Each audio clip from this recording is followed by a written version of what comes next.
steady grind. Water hot, no rush, no show. Milk turn silk in careful time.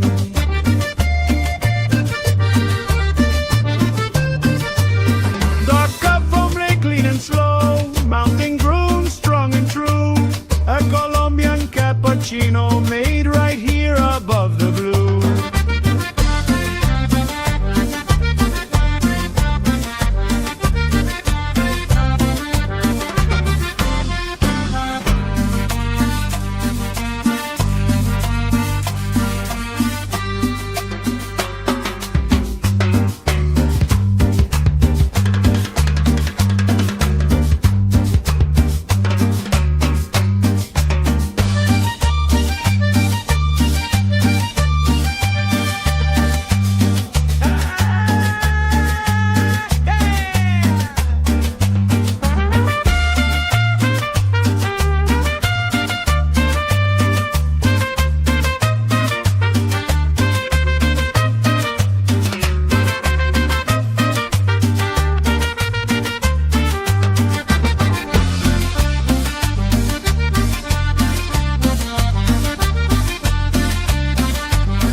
Sunlight spills through the cafe door.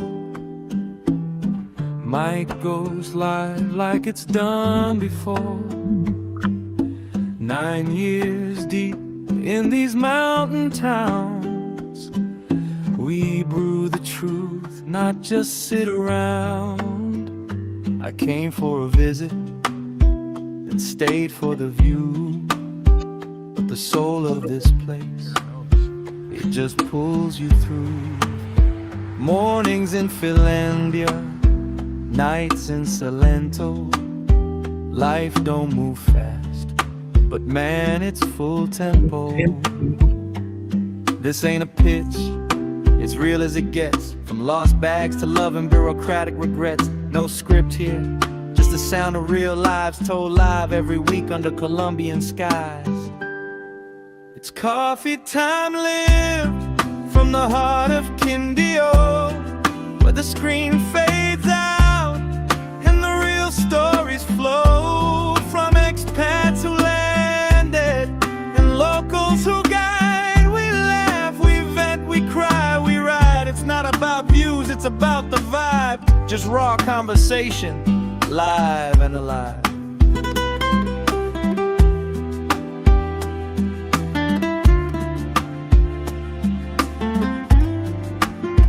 Got folks tuning in from every time zone, asking what's it like to make this place your own. It's mango trees, it's rent debates, it's finding peace past the clickbait gates. Some days we talk visas, some days we just breathe and sip dark roast while the valley grieves through mudslides, marches, markets, and mess. We show up with stories, no more, no less. It's coffee time lived, not just a name on a screen. It's 9 years of mornings and everything between. No hype, just heart and a decent brew. A place for the honest, the warm, the true. Not selling dreams, just sharing the ride from right here in Quindío live.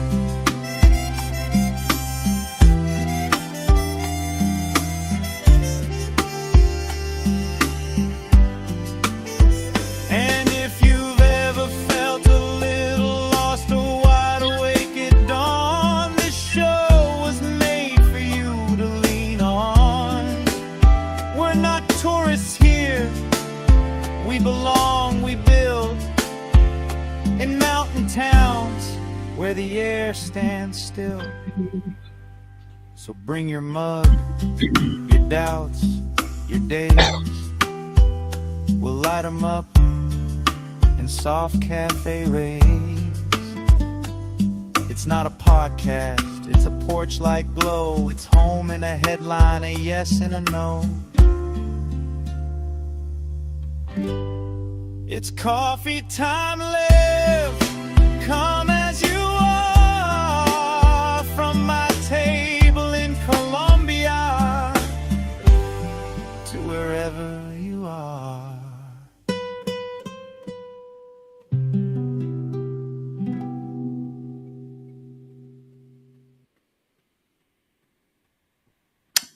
Good morning. Welcome back to the channel, Grand Colombia, and welcome to another Coffee Time Live here in Armenia, Colombia. And it's another spectacular day, but we have been getting a lot of rain. Let's see. Current temperature 74 degrees. That's about right. Excuse me. And we're going to have a high of 78 degrees. It'll get down to about 63 probably. Today, I'm going to talk about coffee. Probably not in a way that you're expecting, but obviously here in Colombia, it's a rather important topic, and I don't talk about it very much actually, and so that's the main topic today.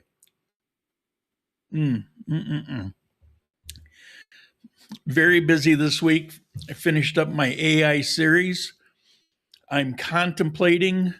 I've been invited to the Chamber of Commerce to talk on AI, but my Spanish isn't good enough to talk in front of a group of businessmen who only a few speak some English. They seem to think it wouldn't matter, but it matters. So I don't know. I'll probably decline, but it was very nice.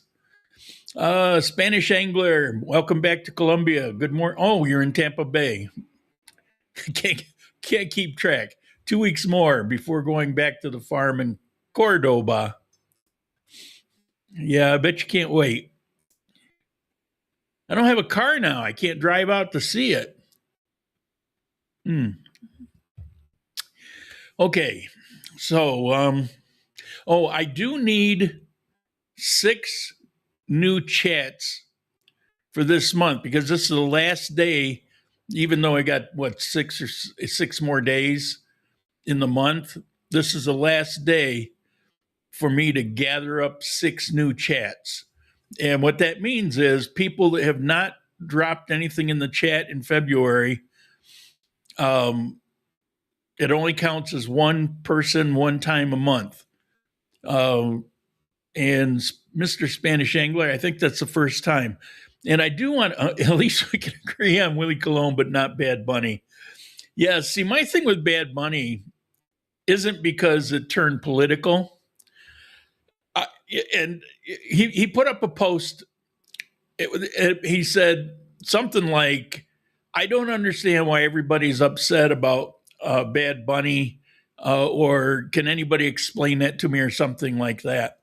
And I went in and I said, well, the biggest problem, and without knowing the full context of what was going on in the United States, but I know because in the past it's been an issue, when there are particular things happening in the world around the United States, certain things at the Super Bowl are kind of expected.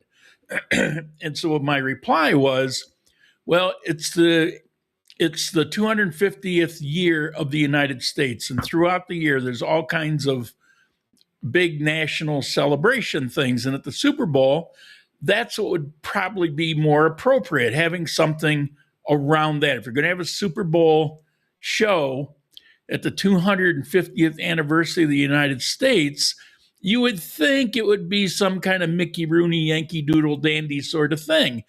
And I figured that's probably what people are upset about. And then I hear it's Bad Bunny, who I'm not a fan of, but it has nothing to do with all that. I think he sucks. I think he doesn't know how to sing. I think his music it's just not me. I just don't like anything about it. And I understand that if you're from Puerto Rico, that you are and should be loyal to artists that come from there. And I get that. I just figure there's plenty of others from Puerto Rico that are standouts that were absolutely stellar musicians.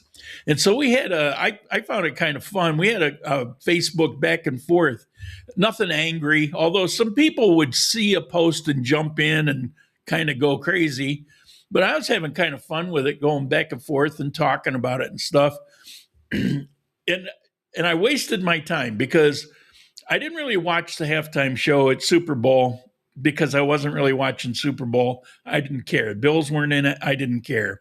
And I didn't watch, there was an alternative one. And I didn't really watch that either. I flicked over to it, looked at it, say, okay, yeah, whatever. I didn't care either way about either one of them. But then I see all this stuff about what triggered me to do something, not triggered as in, but initiated a response, is I saw something about somebody saying Bad Bunny's like this awesome artist. So I go and I watch the halftime show.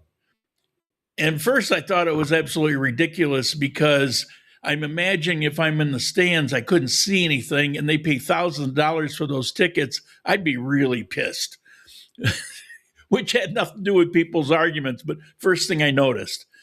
And then I hear the show. The show had some interesting things. It was kind of well produced, but it was obviously for TV and not for the people there. And I thought that was in poor taste. But I decided to throw a song into AI and just extract the music out of it. And then you could hear the things about why I don't like Bad Bunny and why I think he really sucks. He can't sing, can't carry a tune. And then I find out a few days later, somebody had done that and had already gone viral. But I got it and I put it on one of those posts. It was for me, it was all in fun. It was interesting to see how some people got all worked up over it. I mean, seriously, tomorrow is your life going to be different either way? I mean, I can understand why people have opinions. I just couldn't understand why some people lost their minds over something like that. But I guess that's the current hobby in the US, and maybe that's exactly why the secret is coffee. And maybe that's exactly why I'm doing today's main topic. Okay, Becky, good morning. How are you? Chad, Mr. Chad in Medellin. Did you sign up in that program, Chad? Beanick, how are you doing? Buen dia. Webd site. I'm new here in Armenia. Well, welcome. And I saw that you just subscribed this morning. Thank you. Spanish speaking people can't even understand but yeah, but it's all opinion. I mean, if you like him, you like him. Great. I don't care if somebody else likes him. What do I care? It's not me. It's not my life. But if you want to know my opinion, I think he totally sucks.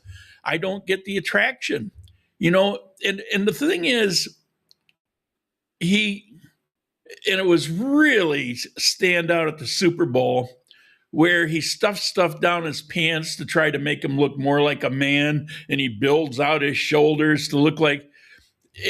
But if you see the guy in normal clothes, he's just a skinny nobody, but he just. And that whole thing just, it's not my, anyway, I didn't like him at first, but he kind of grew on me. Well, I get that. And people will do that, so it's like I say, I wouldn't hate on anybody for thinking he's awesome. I just explain why I think he sucks. Coffee makes the world go around. Not yet. It's all in Spanish here in Medellin. Well, it's going to be here also. But it won't matter. You'll be able to hear, you'll be able to get through it. I don't know in Medellin, but here it's a commercial thing, which is why they're asking so much money for you. Where here, I don't think they even charge. I was invited to go to it, and it was free. So I imagine it would be free for you. And you guys don't know what we're talking about. I'll actually mention it later when I do the main topic. But I also know that here it was a little more informal, small group, maybe 15 people max. Some speak English, would be helpful. It's almost, it's educational, but it's almost a social event. I got a lot of photos and clips over the course of a few weeks of the place. It looked very comfortable to go there and do it. Okay, Owen, video, audio, good. Thank you. Since we've been on Rumble, you notice it's been flawless, except for that where I have to kick out once in a while. But you know what? I will trade that any day for all the issues that we had over the years. Mr. Tommy, good morning. Good morning to all. I'll be down to check it out soon. Okay, let's get to some topics or some headlines, and we'll get to the main topic. First headline. Feel free to throw in the chat. Like I say, I got to try to get 6 out of it today, 6 unique. Liquor-infused slushies are gaining popularity among young people, and authorities are warning about the risk of adulterated drinks. There's 2 parts to this headline. You can take a look at these drinks, and what it is, if a 16-year-old goes in and sees this drink, knowing what it is, but sees it and says, "Ooh, I want that, it's attractive," and the establishment gives it to them, thinking somehow by throwing some candy in it, it's okay, but it's got a shot or 2 of alcohol. And so the authorities are pretty upset about that because, they've got a, 18 here, I think, for drinking age. And these things, they've become very popular. So there's that. And the other part is a lot of these, they're using bootleg liquor. And so, of course, the tax people are angry about it. And they're putting out all the, they could be spiked with something. There's no quality control. You could get sick. You could go blind, all that kind of stuff. So they're trying to stomp it out. So there's a big move to go around and check these things out. It kind of got real popular right under everybody's noses without realizing it. Miss Libby, good morning from Florida. Next Sunday, I'll be from Cuenca again. Well, I'm sorry about that. Anything in Ecuador is just not that great these days. Holy hell, hangover and diabetes in those drinks. Yeah. Okay, next one. Okay, firm hand against the criminals in Quindío. The offensive is reinforced after an increase in homicides. They're really dialing it up. The increase in homicides taking place in some of the pueblos, Montenegro especially. Circassia had one. This early in the year and in these places, it doesn't usually happen, but they're seeing it pop up around. And there's a theme. There is a lot of, because the constraints were taken off all these outfits like out of Cauca, there's a lot of activity going on. Now, it's not so much here, but Quindío is the passage between the Buenaventura port, Cauca, a source to Bogota. And so they're catching a lot of stuff passing through. But they put together this task force, and what they're doing is they're involved in the monitoring of closed circuit cameras. They've funded and installed a whole bunch of them around Quindío. They're using AI to monitor these cameras, and in some cases doing some predictive behavior things. What was the name of that movie? I think it had Tom Cruise in it. the predictive behave future movie. I can't think of it. But it's actually been very effective so far in every homicide in Candia, or so they're claiming. But that's what they say. Every homicide, right away, they've caught the perpetrator. So, and that's not something that used to happen. But if somebody is committing these things, and it's like within hours they're grabbing them. Minority Report. Thank you. That's exactly what I was trying to think of. So there's the headline there. Interesting development. And speaking of AI, this is the chamber is committed to the first business artificial intelligence center in Candio. And they're putting together a group of speakers that will come in and talk about different aspects of AI. For me, it would be basically how to use it effectively, prompting, and why AI totally sucks if you don't know how to use it properly. But like I say, I don't know. I think it would be kind of awkward for me. Okay. Heavy rains keep Candio in a state of emergency, and Ova and Calarca among the most affected municipalities. Been a lot of rain. In Ova, always, and the road gets closed, and they're stranded for a couple weeks with no supply trucks, and it's a beautiful place to go and visit. It's very awesome, but here's an issue. And in Calarca, they're really getting hammered.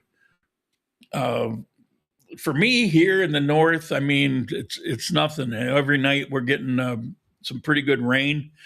There's been a few pretty spectacular thunderstorms, which I think are pretty awesome. But for some people, it's tough out there. Let's see, what's next? One headline away from two headlines away from the topic. Department of Health authorities strengthen chemical risk control in coffee growers in Candio. Because of the fungus that can affect coffee, and it's so contagious, and it could destroy the entire crop in the country. It's called rust. There are chemicals that are used, but these are not just blatant chemicals. They're organic chemicals. Oh, I'm drawing a blank. And no, they don't rewrite the DNA, but they're harmless if used properly. And the problem is, if they're not used properly, they can be dangerous. And so they noticed in a few hospital visits, we're able to trace back to improper use, which comes from not knowing how. And so the Department of Health is out making sure that people know how to use what they're using. If this much works, 10 times that isn't 10 times better. And I know Sharik was heavily involved in this very specific thing. And part of her previous job was to go to farms to make sure that they knew to use it, first of all, because people think, chemical, it's bad, and don't want to use it, which, okay, that's great, except it isn't always bad, and it's not always like man-made chemical things. Maybe even chemicals isn't the right word for it, but she would teach them to why to use it and how to use it. And it's nice to know that they're on top of that. Okay, great to see them being proactive. Absolutely. Okay. Now, this next one is off a headline, and I'm not going to talk a whole lot about it, but I'll probably talk about 10 minutes on this one. there's somebody calling for a civil war in Colombia.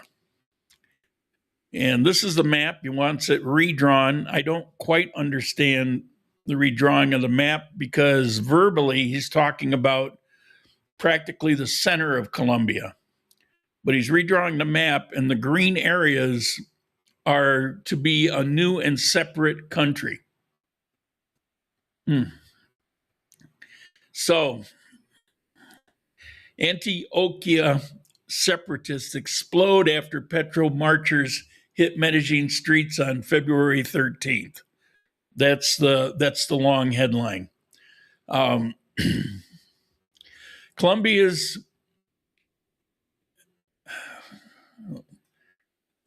sorry. Hold on. I'm trying to get my note here. Colombia's court struck down President Petro's controversial decree raising the minimum wage by nearly 24% for 2026, ruling it had violated the legal process for setting salaries. Now, I told you about this last week, and they put a hold on it. Petro responded by calling his supporters into the streets nationwide on February 19th, including Medellin, the capital of a deeply conservative anti-Petro Antioquia. Now, here in Armenia, they actually had almost a counter protest. There was hardly anybody that showed up. And there were just a few signs that basically get out. I'm surprised because we're talking about this minimum wage, which most Colombians know it would be bad for them. On the other hand, if you're at minimum wage, bad for Colombia maybe, but wouldn't it be nice to have double the increase? But apparently people could see beyond their self needs and were against it here. But in Medellin, there were some issues. Excuse me. And that march appears to have been the spark. Within hours, the Facebook movement known as the RAF, República Federal de Antioquia, exploded with posts declaring war, recruiting volunteers for an army of Antioquia, threatening to exterminate leftists from the region, and publishing a map of Colombia, which I'm showing you, with Antioquia already gone. For expats in Quindío, this is the context. What looks like a separatist military threat is actually political rage. It's from a fringe group, and they were in Medellin watching Petro supporters march through their hometown. The RAF has about 26,000 followers with one WhatsApp number. The rhetoric is pretty alarming. I mean, there's direct threats, talk of cleansing, and these calls for volunteers for their army. And you know that this is very public, and Colombian authorities are obviously going to be watching this and probably doing some arrests because there's some level of free speech, but some of the things are just way over the top. But it's not a movement with any real path to independence or armed conflict. It is, however, a window into how volatile the political temperature in Antioquia is becoming as the 2026 election year heats up. And last week, I talked about that and cautioned about that. And this is beginning of the signs. When Bogota's politics land in the streets of Medellin, this is what comes back out. Now, I looked deep into this, and while it's a historical movement, there was a movement back in 1815, 1816. It's reemerged this past week. This is a passionate loner who had a bad day on February 19th and now is declaring war on Colombia. This website, raf.com, is what it says, but if you go to that website, it's another business. He built an entire national identity movement, didn't even check if the domain was available. So he's on Facebook. It's hardly strategic thinking. That's more like cosplay. So there is a lot more to this, and I might do a topic on it. but it goes nowhere, so I don't know if I'll bother. But I thought I should throw this in, kind of take the headline and expand a little bit on it, so that if you hear about it, particularly if you're Medellin, but if you hear about it, you don't panic and think that this is some big thing. And it's currently, it's one guy. Of course, the danger is that there's 26,000 people that are signed up on his page. And as you've seen in the US, it only takes one or two crazies to go out and do something really stupid. So there is always that concern. So that's my news headlines for today. What do you think? Have anybody heard about that? I know I've got some people in Medellin. I'd be very curious if you've heard anything about this there. Were you there during the 19th, during the march? And did you see, I guess there was a few fights that broke out. Let us know.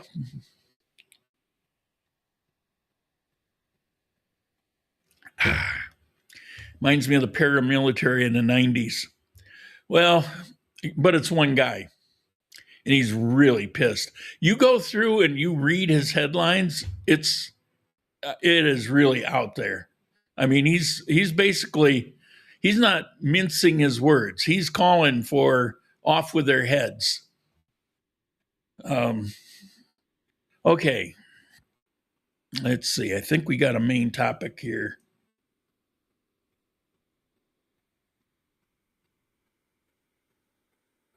Bear with me.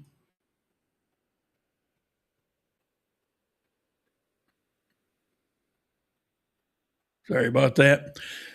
I don't have a director or a producer.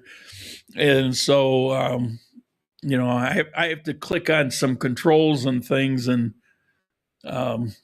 sometimes it causes me, I have to look away so I don't click on the wrong thing. Wanting his 5 minutes of fame. Well, you would think that, but I don't think he's looking for this guy.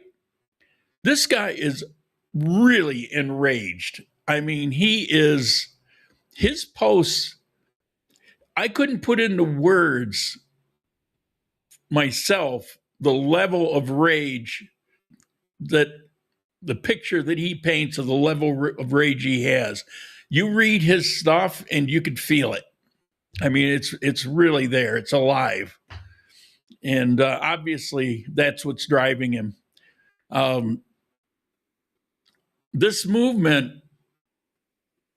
way back, there was a claim that Colombia in the 1820s had illegally negated their claim and basically just annexed the territory. And so there's been an international argument about this that goes way back to then. It was revived right after COVID, which you can imagine, 2022 actually. The idea was revived. But this is something it's obvious if you read about the other stuff, it's obvious that this is something very different. He's just on that page as part of that. And he's just, whatever happened to him in Medellin has just got him. I don't know if they grabbed him and beat him up, but you almost get that impression. And now he wants his revenge. Okay. So, the main topic. The secret is coffee.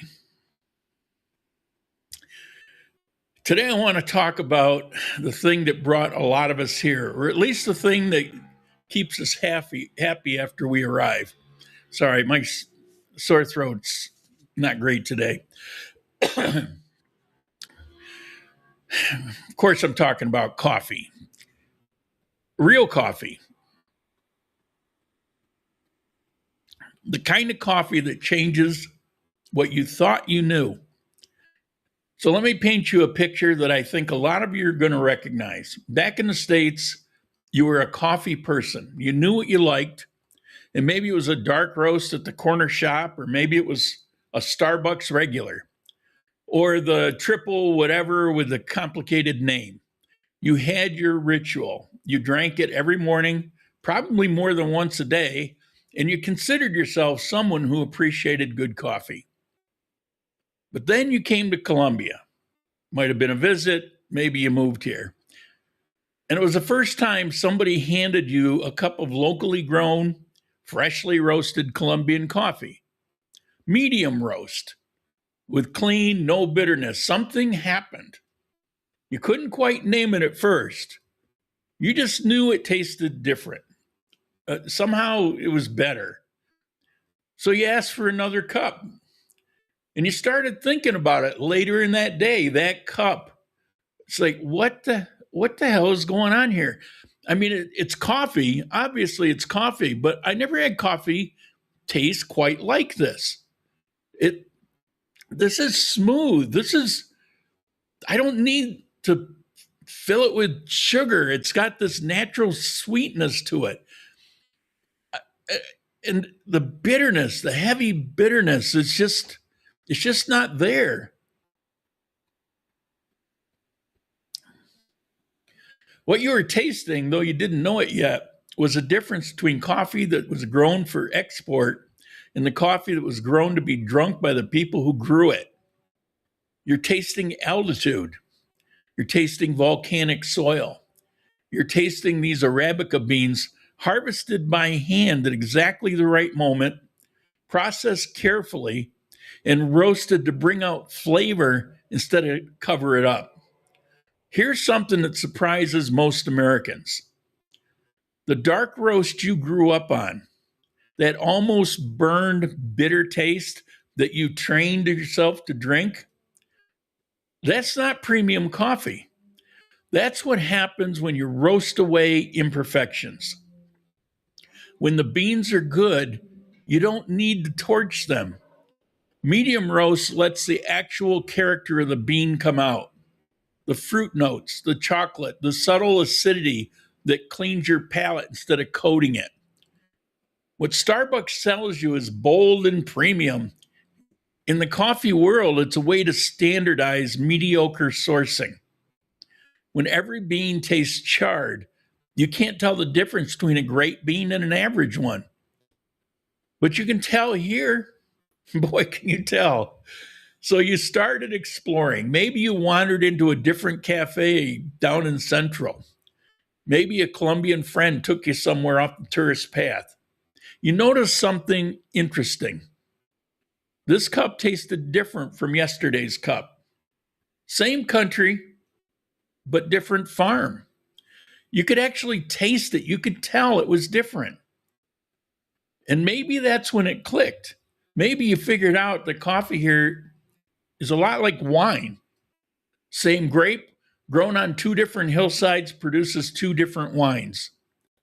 The same coffee varietal grown in Salento versus Buena Vista versus Calarca produces three different cups. The altitude changes, the microclimate shifts, the soil composition varies, the processing method, wash, natural, honey, machines that they use, each one pulls different flavors from that very same cherry. And once you understand that, you stop looking for good coffee as a single thing. You start chasing specific cups. You become that person who asks the barista where the beans are from. If you recall, when I was getting into coffee for export, it took me quite a while because I kept visiting all these different farms, trying to find what was the very best among those farms. I went to nearly a dozen farms, and it's like, yeah, that's really good, but let me keep going. Wow, that one's really bad. Oh, that one sucks. I went to one where the varieties that they were saying they were, you could tell right away, this isn't Geisha, this isn't Bourbon Rosado. They were doing a fake substitution. Well, one, you can't export that because in order to legally export it goes through laboratory testing, and they would know.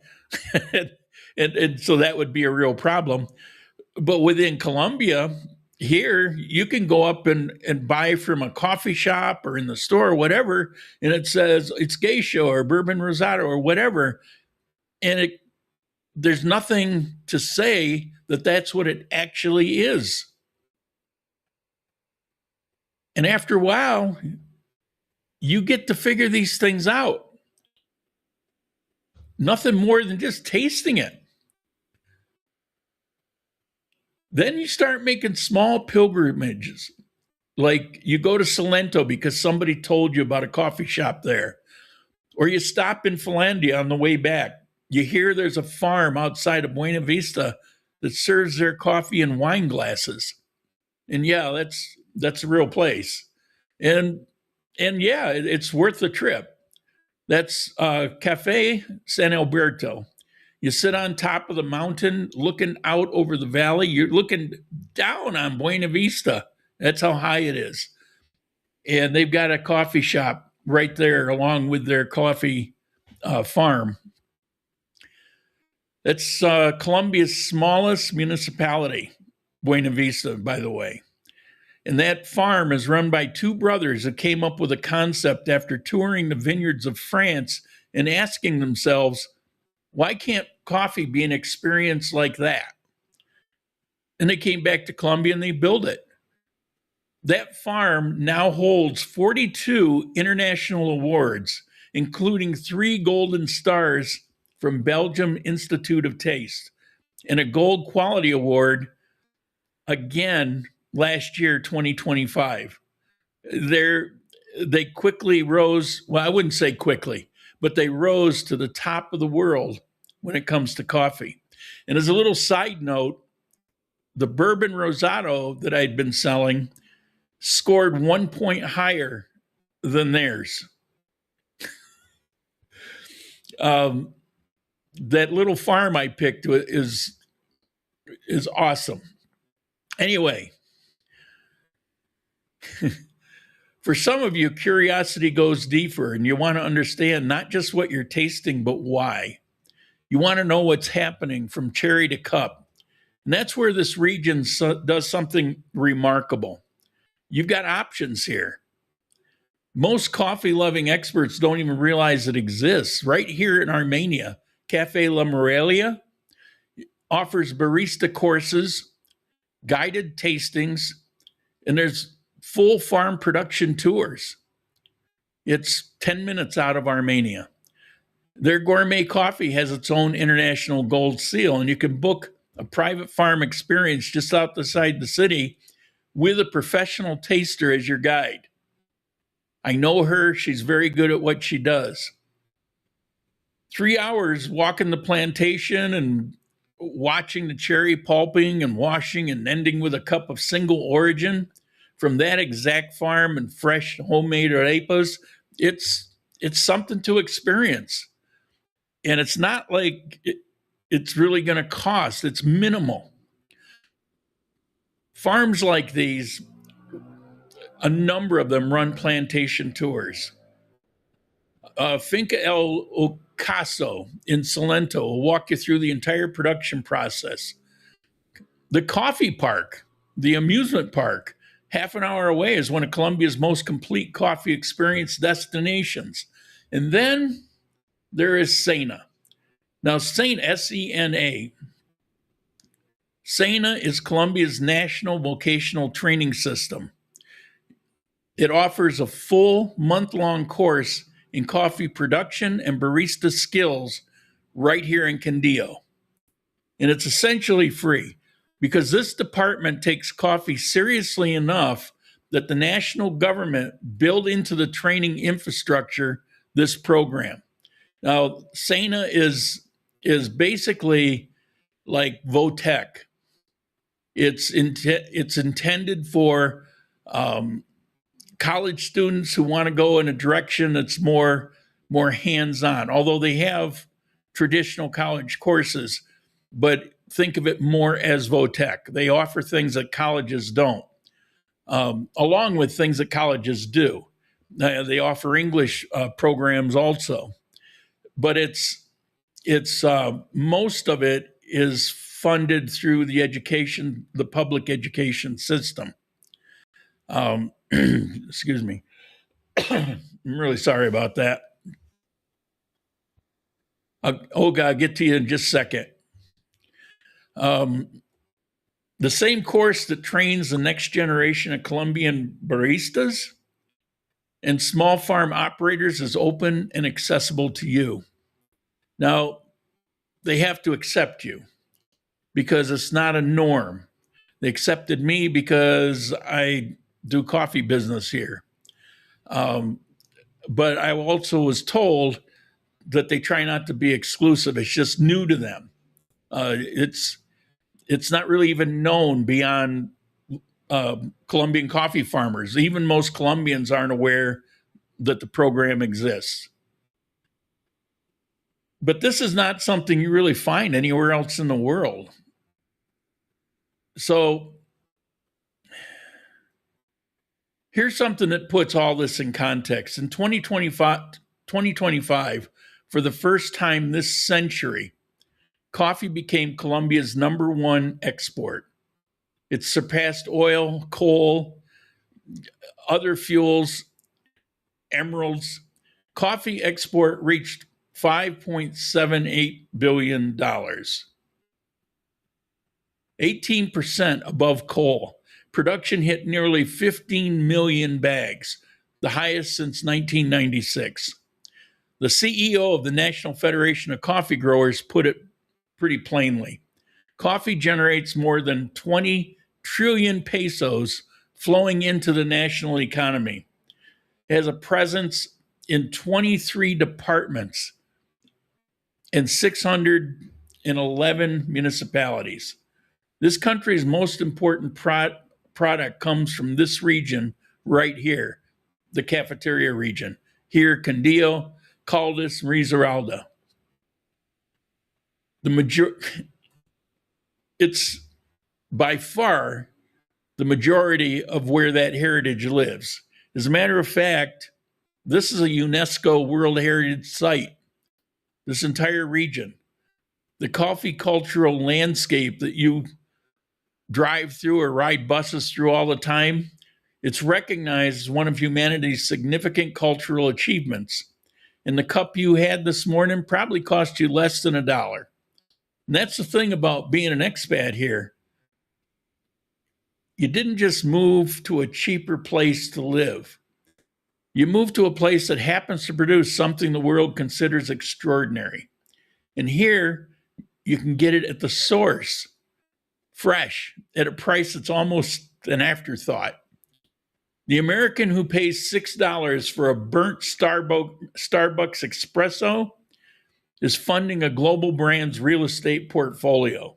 Here, you're paying a local farmer's daughter's school fees, and you're drinking something vastly better. For those of you who want to go deeper, I'd say go on a field trip, pick a farm tour. If you're here in Quindío, Cafe San Alberto is a pretty awesome place to go. And you can get the full wine country experience. Or hit one of the smaller local farms if you want something more intimate and personal. If you're not sure of where, I can recommend a couple to you. Take your time with the tasting. Ask questions. They expect it. And you'll come back with a different relationship to your morning cup. And you'll begin to understand when people are going, I'm getting a hint of cinnamon. And there's this little thing, it's like, I wouldn't say it's fruit. It's more like preserved fruits. All right, that comes across kind of obnoxious. But the more you get into coffee, the more you understand where that's coming from, because the amount of chemicals in coffee that causes different flavors is very much like wine, and they're hard to describe. And so people come up with these things, and then when you hear somebody else say it was this, you go, yeah, that's closer. And so they become almost standardized. It's not really, I thought it was just being obnoxious coffee snobs, and maybe there's some of that. But you learn after a while, it's just putting into words these things that you're noticing. You just can't put your finger on it. But it starts to make sense to you after a while. And of course, when you go to these farms, you can always buy a couple of their bags and bring them home. And it's not just my recommendation, stay clear of blends as much as possible and stick with specific origin coffee like bourbon rosado or mocha, things like that. And then if you really want to catch the bug, you can always go to Sana and sign up for that. 1 month throughout the week, most of the day, about 5 or 6 hours, I think, through the day. And you'll come out understanding what you've been drinking. And maybe you'll look at that little cafe space in Calarca a little bit differently. So that's my preachy moment for coffee. Oh, clicking buttons. Bear with me. All right, let's see what we have for chats. Here we go. Miss Olga, do you know if most of Colombia's best coffee remains in Colombia, or is the best coffee sold overseas, as is the situation with Blue Mountain Jamaican coffee? Okay, that is a great question, because if you ask 100 expats, 99 and a half of them are going to say that all the good coffee is shipped out. And if you ask Colombians, unless they own coffee farms or their family does, they're going to say the same thing, because for a long time, that's the way it was here. As most of you know that know me, I lived in Colombia 20 some years ago. And when I came, I was saying, I'm finally going to taste some coffee that I like. Because in the US, I didn't, it was before the real coffee craze hit. And it was, chock full of nuts and Folgers and all that. And it's like, I was never a big fan of it. And so I come to Colombia and I think, I'm finally going to get it.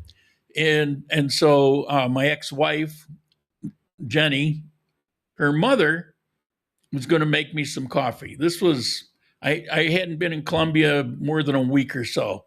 And this was after they made me move out of the hotel and come stay with them. I had a job here working for the government at the University in Pereira, had to do with internet installation.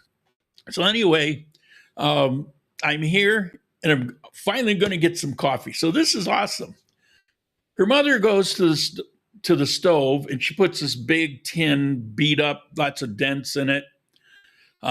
Colombia was unbelievably poor back in those days. More than half of the population was unemployed. Anyway, so she puts us on the stove and she puts a bunch of milk in the pot. And then she starts throwing in panela. And then she pulls out this small jar of Nescafe instant coffee and starts dumping the spoons in. And she stirs it up. Of course, you can't be rude. And so I'm drinking this heavily sweetened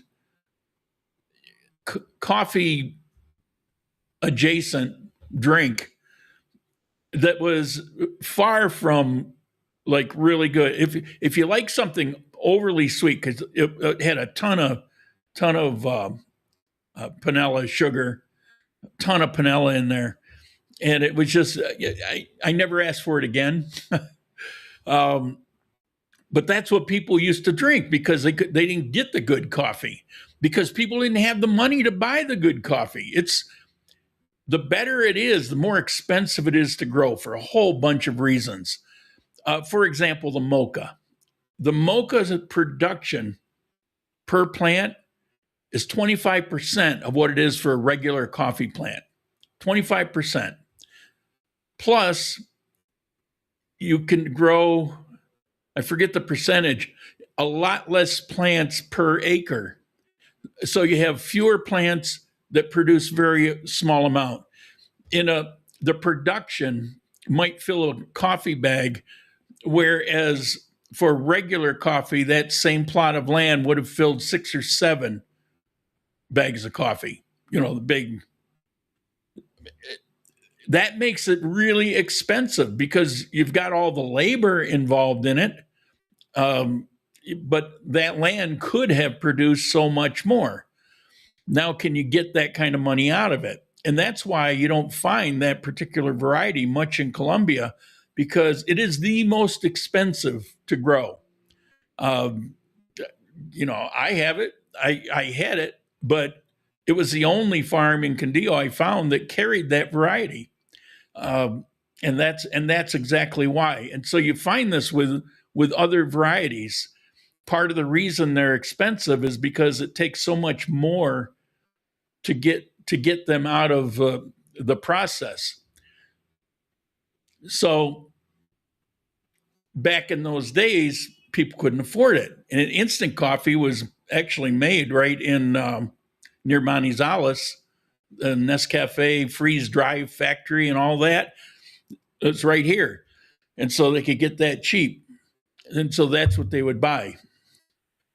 Over time, the economy is greatly improved here in Colombia, despite what you may or may not think. And most of the population lives in the middle class, and they can afford bags of better coffee. Now, the majority of people still don't buy the best coffees, but enough people are buying it that there's a market for it. And so now it's being available within Colombia. And the thing is, it's always better the closer you get to the source. And so you buy the same thing out of a coffee warehouse, up in the United States. There's a lot of factors that took place in between that degraded that coffee. It's still good. It's certainly drinkable. I'm not saying it's not. You don't want to drink coffee immediately after roasting. It needs to have a couple days to gas out. But then there's a window of time. And when you go through the entire process and then shipping and sits in a warehouse and then it goes through distribution, you're already at the ragged edge of that. So getting it here, when I say fresh off the roaster, it's off and waited a couple days and now you got it. It doesn't get much better. And so that's what's going on here in Colombia and why people think what they do about the best coffee getting exported. Now, the way things are, you can get the best coffee right here.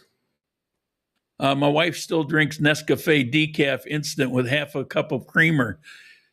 And that is what she grew up on. That's what she likes. Your wife is Colombian, I take it. But that's exactly my point. You didn't mention the sugar. How in the South they have the sweet iced tea, and you drink it, and if you drink more than one, you've got diabetes. Their coffee, that's what it reminded me of, to be honest with you. I mean, I lived in the South for a while, and I couldn't drink that kind of iced tea. I would have to ask. I love iced tea, but I like it plain, no sugar. And in the South, it was difficult originally. They do it now as a matter of course, but originally I would ask for no iced tea and or no sugar. And they'd look at me like I was insane. And here it was kind of the same. Yes, she's Colombian. Yeah, you can kind of, that's how it was here. That's culture, that's tradition. That's why different countries will grow up with a certain food they had as a childhood.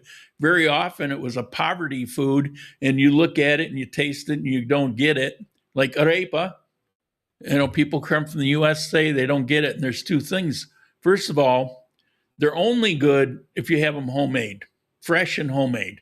Otherwise they suck, they taste like cardboard. But even if you get it fresh and homemade, you almost have to have a taste for it. Well, the thing is, people here grew up on the fresh and homemade. And you'll see Colombians here do the same thing that I do. If, for example, you order up a Kentucky Fried Chicken, in it you get all these little free arepas. for me, they instantly go in the trash because they're not edible. And Colombian people that I know, they'll use it either as a coaster or it goes right in the trash. Okay, my bad humor. They hate them also. So if you go in the store and you buy these pre-manufactured, they're not going to be good. You can kind of dress them up. And I know plenty of Colombians will use those larger ones. They'll have their favorite brand because it'll be closer to what it should be. But for the most part, nobody's a fan of them, even Colombians. If you offer a homemade one, they'll take that all day long. I had the same stuff for 25 years in the Army. It was like black tar, and that was the only way I wanted it. Colombia pulled the veil on what coffee truly is. Well, that's the thing in the U.S. I mean, that's what we're taught. And if you go back to old movies, they say the best coffee is the truck stop coffee. The longer it's sat, the better it is. And you have people that come here. It's like, oh, no, everywhere I look, it's only medium roast. Where can I get a really good dark roast? I thought coffee was good here. Yeah, exactly. That's the point. You just don't understand yet. You can get dark roast here, but it's kind of horrifying. It's like somebody taking a prime cut of a ribeye and then doing well done. It's like, what, are you insane? You've just ruined it. It might as well have been here. Have the bottom of my shoe. It's going to be just as tasty, And so that's what dark roast is. If you really like coffee, you don't taste the coffee anymore. You taste the burning. That's the thing. And the worst I've ever seen that was actually in Ecuador. They burn the beans black. Literally, they're black. And all the oil's cooked out of them. And it's like Starbucks coffee. So if you like that, that's fine. But think of it this way. You like that kind of coffee because that's what you know. But you can discover that there's something else. And once you see that there's something else, you don't really want to go back to that. It's like all you ever had was canned peaches. Canned peaches are awesome, right? They're really good if you're cooking something like an upside down cake or something like it. Great. But if you were to have a juicy, ripe peach and you had your choice between canned peach and a juicy, ripe peach, there's no competition here. One is light years ahead of the other one. And that's the kind of thing that we're talking about. It's like, yeah, that was great. And if I'd never tasted a juicy, ripe peach, like a Georgia peach, I'd be happy forever with that. It's good if you bake it. Why? Because you're kind of covering up certain things about it. With mediocre coffee, it's okay if you dark roast it because it homogenizes. It's like you're not tasting the worst bean. You're not tasting the best either. You're just tasting the roasting level instead of the coffee itself, which means they can throw all kinds of questionable stuff in there, in which they do, which makes it much more profitable. Yes, I'm going to Ecuador in a few days, and I'm thinking to go to Costco and buy Blue Mountain coffee. Feel weird to take coffee to the country that produces coffee. Yeah, Ecuador, there are some good sources for coffee. I did a video years ago on a cafe in Cuenca that had their own farm, and they were doing it right. And it was the first, maybe only time I had actually really good coffee in Ecuador. And I would venture to say that by now, there's probably a lot more of those. That place had gotten insanely popular from the time I discovered it until I left Ecuador. That place had exploded. I don't remember the name now, but I interviewed the owner and showed the shop a little bit, including the sign out front. I don't recall now, but if you go back, maybe my second year of doing videos, so that was like 8 years ago, You'll find it. Okay. Anything else? We're running up to the clock. Of course, I don't ever care if we run over, but we are here. I have been completely immersed in AI. It's I've learned so much. It's crazy, and I'm happy to help you if you're interested at all. I'm not charging anything on certain things about prompts, because if you just sit down and use AI, I lost a friendship over this, as some of you know. Somebody went to AI, asked it a question. It was different from what I was presenting, got mad at me, and hasn't talked to me since. But the thing is, you don't know what you don't know. And it was a matter of how that question is posed. What most people don't understand is AI will not give you a factual, honest answer unless you train it to do that.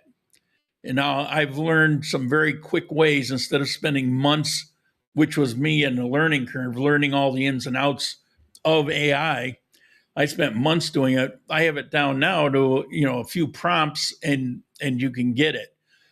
But it's amazing the difference in answers. I had somebody emailing back and forth that I've known for years now, a very decent person, and he was asking a lot of questions about the book that I just put out recently on AI, because his son was questioning certain things, and he ran it through AI, and he got answers, and I recognized right away what and how he asked.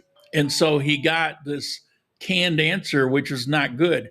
So I went through 3 different AI companies with all the same prompt, and I gave them the prompt. Here's the prompt that I use. And you can see there's nothing that I did to sway anything or put in any. It was simply framing how it has to think to come up with this. In other words, it can't hallucinate, it can't drift, it can't fill in the blanks. It has to be factual only, because there's about 8 different things that it will do that will sabotage the information. And most people don't realize it's even happening. It's a huge problem with AI. But once you get past there, it's a really useful thing. And so I went through and I did 3 with the prompt that I had, and it was like night and day. It was night and day to what he had. And mine was detailed out, explained every single point, unlike what the other was, because it was explainable. It wasn't just something that it made up. There's a lot of assumptions. AI will come back with an answer like that. Well, if it does that, then it didn't actually go look, and you have to instruct it to do a deep search or different phrases for it. And then you'll see it'll go away for 3 or 4 minutes before it comes back with the actual answer. So there's a whole world of that kind of information. And so if you use AI and you're running into some problems, or you're worried about that, just shoot me off an email and we can do a little call or something, and I can explain. Or I did a series of 5 or 6 videos that are on my personal channel, Sane in Columbia. And there's a couple that are how to get started, beginners. The last one I did, ABC to AI, it actually shows on screen certain ways to get going with it. And so it's all there too. Okay. Wait a minute here. Something. Here we go. The arepas seem to be hit or miss. I had one from a street vendor in Santa Marta, and it was marvelous. Of course, probably homemade. And I've had a couple of arepas con queso here that are great, but most are like cardboard. Yeah, the arepa con queso that's kind of fat, and particularly down in Centro and Armenia, man, those are so freaking good. I can't imagine anybody would think those are not good. Those are delicious. But they're all done. They're all homemade. Models also have bias built into their training. Well, that's true, but it's easy to get past that. You know, all the stuff that made the news about AI being woke and all of that, it goes along with everything else that it does. It's very simple to get that out of your work, out of your system, because the ability to give you awesome research information is there. It just doesn't happen on its own. That's the part. It's frustrating. It drove me crazy for a while. Like I say, I spent some months trying to figure out, because I didn't know. I mean, I might have a degree in computer engineering, but that's not going to help you with something like this. And that was forever ago anyway. There wasn't even talk of AI back then. But simply sitting down, using it, trial and error, going through all the things that I went through, I pretty much experienced everything possible. And then it becomes a matter of common sense. You know, I had this problem. Well, how do I work around that problem? Then you finally figure out all the issues that it has, and you come up with a strategy of how to address them all. And you can ask AI to help you with it. The problem is, if you don't identify it, it won't help you with that particular thing. And but the biggest thing you'll notice right away is its answers are not factual answers. They're consensus answers. So it's programmed, and these are the quick answers also. It's programmed a certain body of knowledge. And it grabs that body of knowledge to give you a quick answer.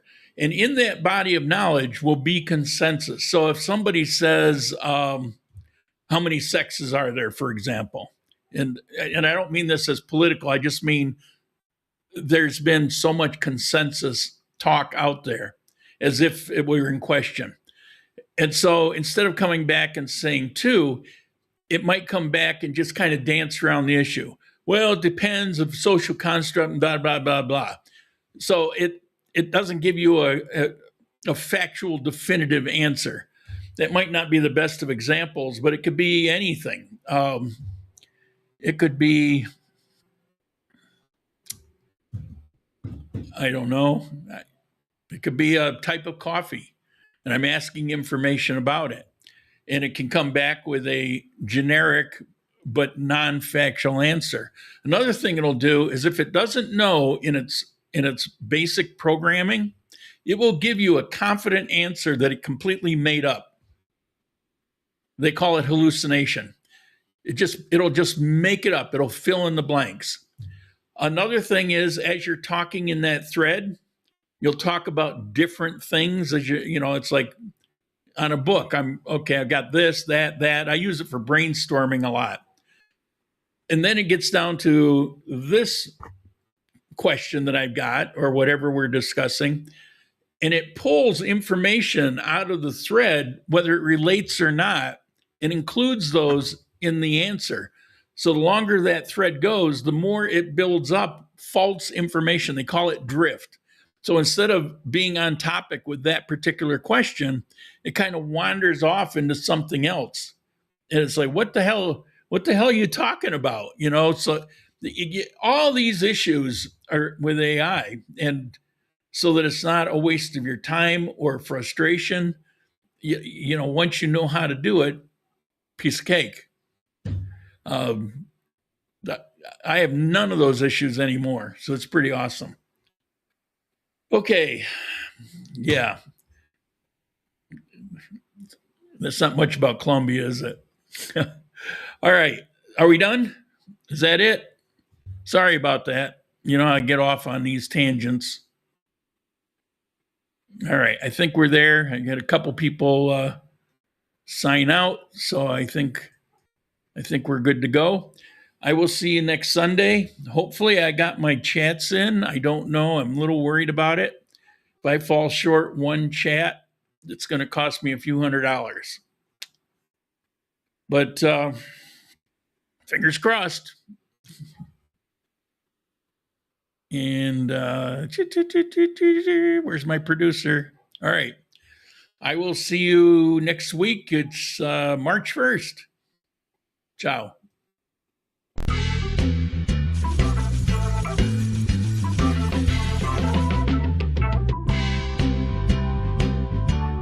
Okay.